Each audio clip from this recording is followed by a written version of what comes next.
اعوذ باللہ من الشیطان الرجیم، بسم اللہ الرحمن الرحیم۔ لا الہ الا اللہ محمد رسول اللہ۔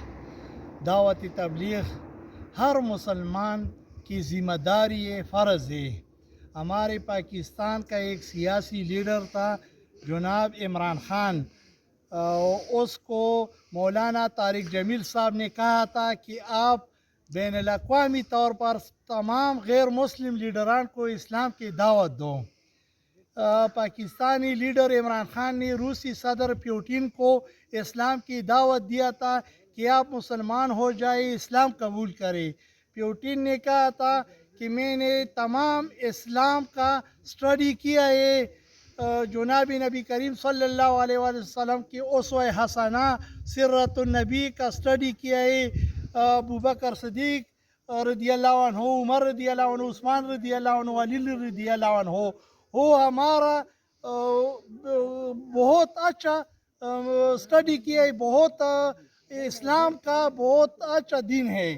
لیکن دنیا کے ساری دنیا میں 57 ممالک اسلامی ممالک، کسی مسلمان ملک میں ہم کو اسلام دکھاؤ جو اسلام خلفائے راشدین میں تھا۔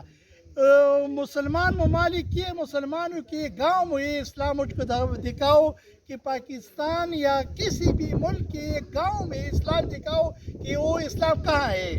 ہم سب مسلمان بھائیوں کو چاہیے کہ دعوتی تبلیغ میں حصہ لے، اللہ تعالیٰ کے احکامات سیکھ لے، نبی علیہ السلام کی سنت طریقے سیکھ لے اور پھر عملی طور پر زندگی میں لائے۔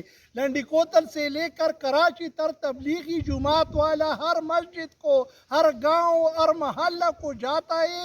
خدا کے لیے وہ تبلیغی جماعت والا کے ساتھ مل بیٹھے، اللہ تعالیٰ کے احکامات سیکھ لے، نبی علیہ السلام کی سنت طریقے سیکھ لے، پھر عملی طور پر زندگی میں لائے۔ نبی علیہ السلام کا جس طرح خلیہ ہے، ہم کو بھی اس طرح لباس ہونا چاہیے۔